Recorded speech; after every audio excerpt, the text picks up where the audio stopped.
Assalamualaikum warahmatullahi wabarakatuh.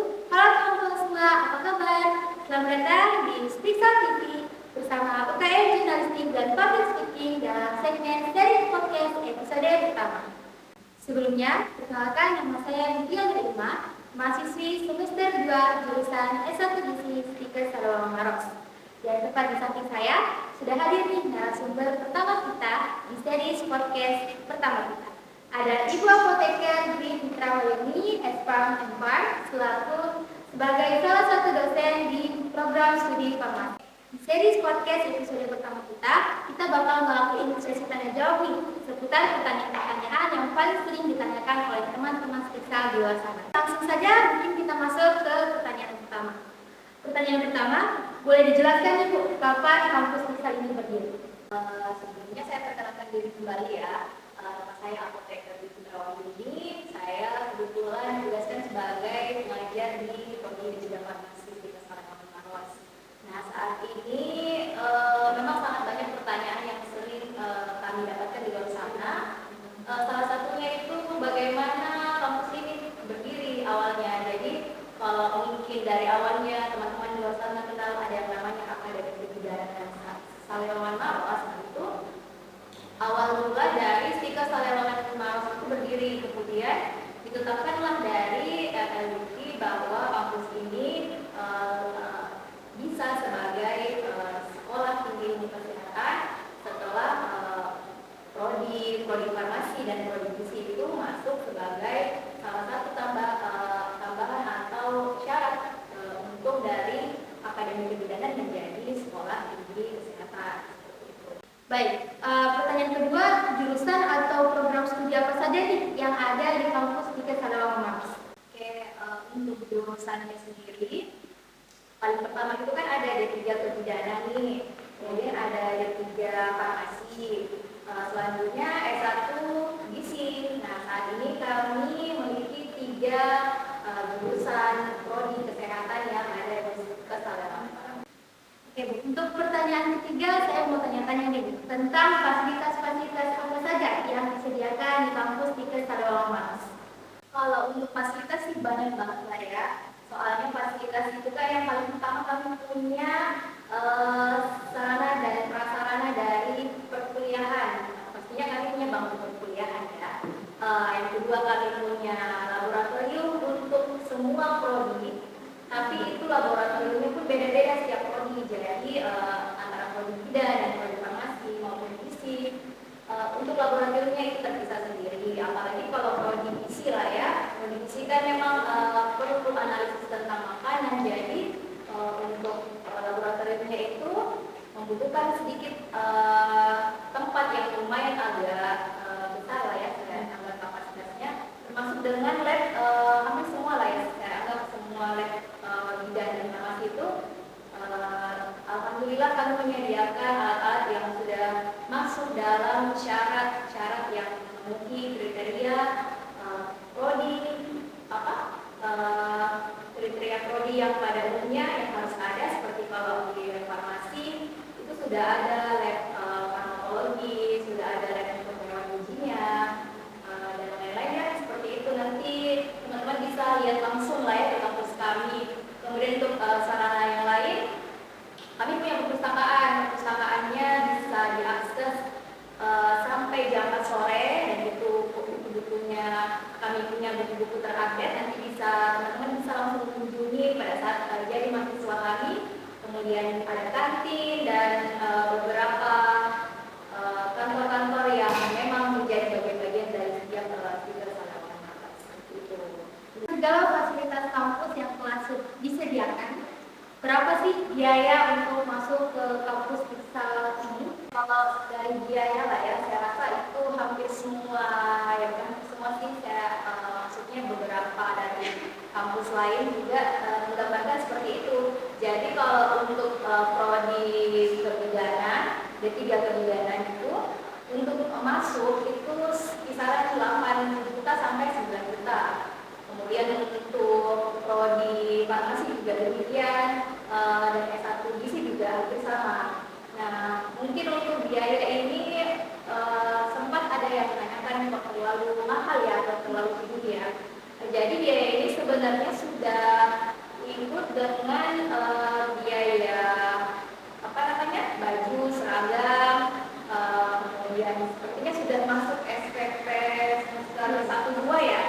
Jadi 1 tahun pertama itu memang sudah diskon pembayarannya untuk 2 semester. Jadi pembayarannya agak naik, namun untuk semester selanjutnya itu bisa bertahap pembayarannya dan jadi 3,5 karena pembayarannya pun kami bisa dicicil dari semester itu berapa apa namanya tahap awal pertengahan perkiraan sampai akhir perkiraan itu kami bisa kasih kebijakan untuk pembayaran yang bisa dicicil seperti itu. Untuk pertanyaan kedua, saya mau tanya-tanya nih Bu, tentang bagaimana metode pembayaran untuk masuk ke kampus kita. Untuk metode pembayarannya sih kami tetap sistem satu pintu ya, maksudnya dalam artian kami punya satu bendahara keuangan, jadi pembayarannya tetap lewat bendahara keuangan, jadi via transfer bisa datang langsung ke kampus kami juga bisa, jadi memfasilitasi dengan yang misalnya yang jauh di sana dan tidak bisa datang langsung itu kami bisa mengirimkan alamat atau apa nomor rekening ke mahasiswa pendaftar kami seperti itu. Saya mau tanya-tanya tentang beasiswa di kampus kita. Beasiswa yang mendaftar apa beasiswa yang lagi lanjut ini? Maksudnya yang sementara kuliah nih? Yang belum mendaftar dan yang sementara kuliah. Untuk beasiswa itu kan sebenarnya yang kami jalankan selama ini itu ada yang namanya beasiswa KIP Kartu Indonesia Pintar. Jadi setiap pendaftar itu sebenarnya sudah boleh daftar akunnya masing-masing di rumah. Untuk jadwal atau tentang pembayarannya itu bisa karena tahun itu agak berbeda dari tahun sebelumnya itu Februari sampai Juni. Nah untuk tahun ini karena kami belum ada info pasti lah ya dari kementerian, jadi untuk pendaftaran akun sudah bisa diakses masing-masing di rumah. Kemudian untuk selanjutnya setelah terdaftar jadi mahasiswa di daftar buka pendaftarannya, maka nomor registrasi yang dipakai pada saat mendaftar akun itu didaftarkan kembali pada saat beasiswa aktifnya terbuka, dan pengumumannya pun juga akan disampaikan langsung ke pihak kampus seperti itu. Oke Bu, untuk pertanyaan selanjutnya saya mau menanya tentang peluang kerja dari masing-masing prodi di Keseluruhan kampus.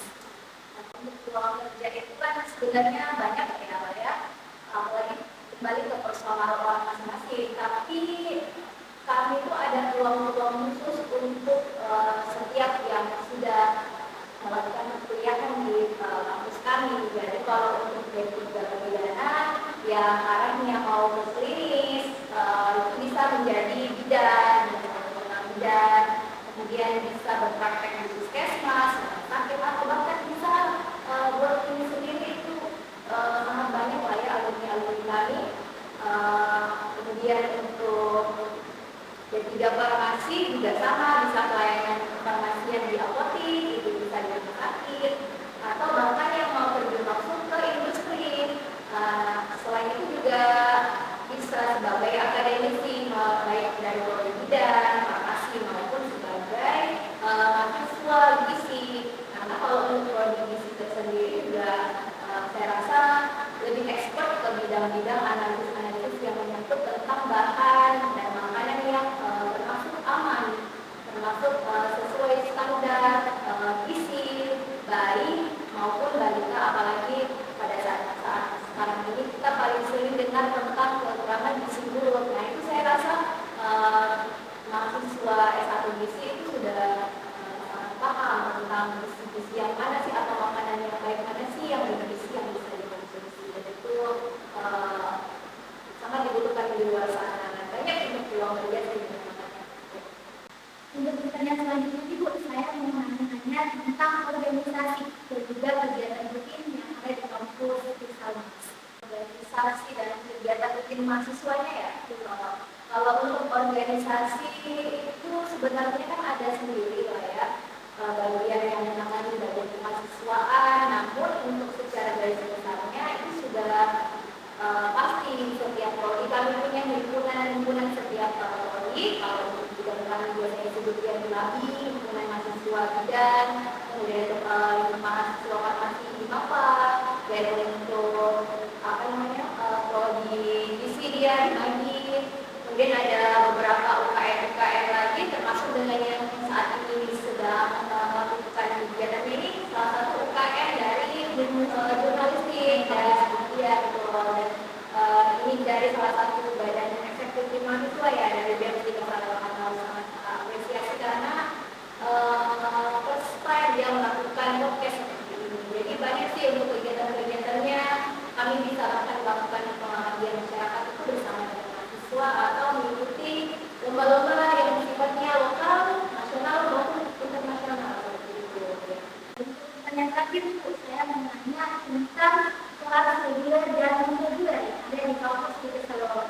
Boleh jelasin?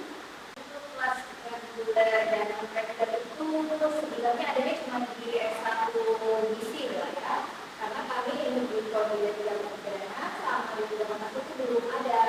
Nah untuk jadwal reguler saya rasa hampir semua kampus itu sama Senin sampai Jumat pembelajarannya. Tapi untuk kelas non-reguler itu karena dia bahasanya pas kerja ya, jadi waktunya mungkin lebih fleksibel Sabtu dan Minggu.